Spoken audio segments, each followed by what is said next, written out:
There was a sea change in trading in the US overnight. US markets were smashed, NASDAQ down almost 2%, and it does look like investor sentiment could be turning, something to be very aware of given the developments overnight. Now, the number that sparked this selling in the US is apparently the challenger job layoffs. I have never heard of this number before, and yet somehow it's made the headlines this morning. And because it showed 150,000 jobs were lost over the period, rather than the 50,000 that were forecast, the market has reacted very badly. Now, first of all, the fact that the market has chosen to focus on this number, which, as I say, I've never heard of in my 40 years in the markets, suggests that market sentiment has shifted. And for the first time in quite a long time, bad news is bad news.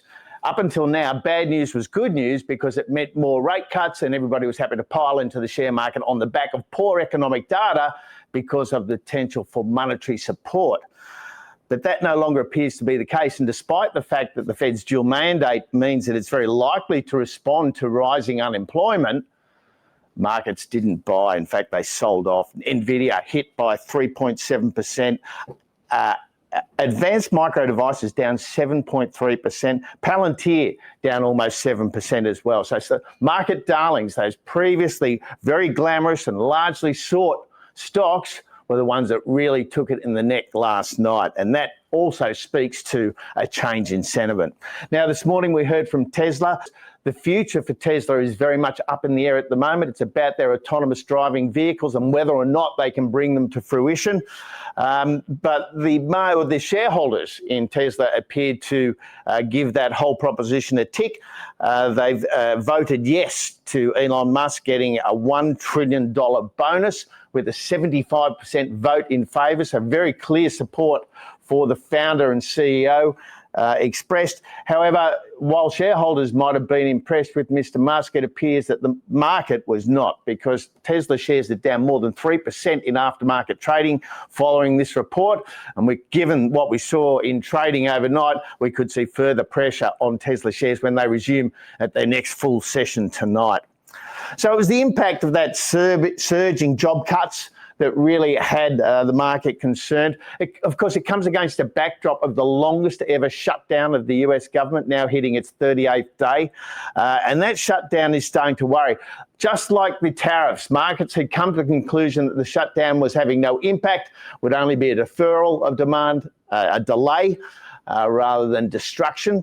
But the longer it goes on and the more the shutdown echoes through the economy in the US, the more potential there is for lasting damage. And markets now might have to start attaching some sort of risk premium to this US shutdown, and that might have been one of the factors that added to the selling momentum overnight.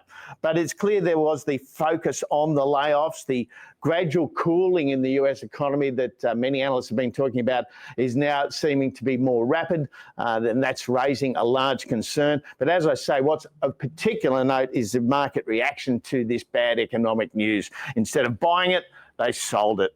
And that does suggest we could see further selling across the region today and into next week in the US. There's also a court ruling due, and while that court ruling on tariffs and the legality of the president imposing tariffs in the US is very much an open legal question, and the verdict won't be delivered for weeks, if not months, markets are concerned that the executive power that they've been rewarding by buying shares might not be as extensive as has been claimed. And if that's the case, we could also see a sell reaction in the market. So a number of minor negatives coming together in overnight trading, but the combination of them dealt a fatal blow to the optimists in the market. The big question, of course, is whether rate cuts and a weaker economy are enough to spur further gains for the market. Up until this point, that's certainly been the case. But that shift in thinking, that clear evidence of a weakening in the US economy, and yet the failure to connect that to a buy for lower interest rates is of big concern. So looking at our watch list today. We're kicking off with Doordash. Doordash fell 17.5% after releasing its third quarter results. And while the results themselves for the previous quarter weren't too bad, it was its plans for the future that really rattled shareholders. It's been evident for a while that Doordash needs to invest in its technology platform, but it also pointed out it'll spend hundreds of millions in 2026 investing in expansion, both within its home market in the US and geographically internationally. And that promise to spend hundreds of millions did not go down well with shareholders. Now, it had been trading on very rich multiples. It was potentially vulnerable, and the third quarter results and particularly the outlook for 2026 that the company unveiled really did that rattling. The shares fell in pre-market trading below $200. They did come on back around the 220 mark, well down from those highs around 285.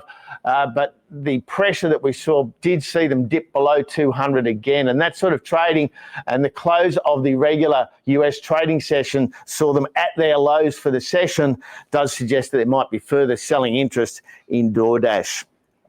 Next on our watch list today is Block.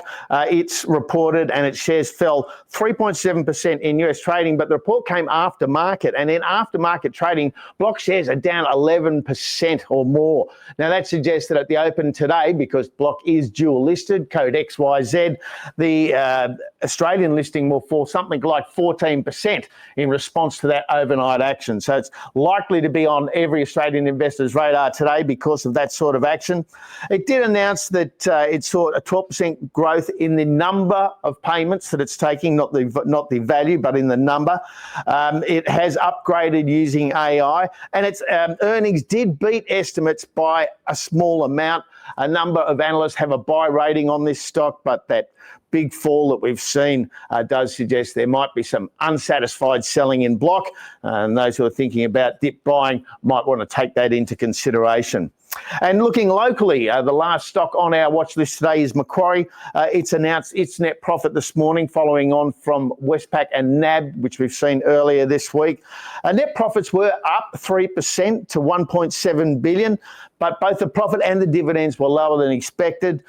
Once again, this stock has a buy rating, but the CEO has given a very cautious outlook. That's typical of Macquarie. They are masters at under-promising and over-delivering, but unfortunately in the current environment with the selling pressure around, that under-promising today could see Macquarie shares under pressure at the open today.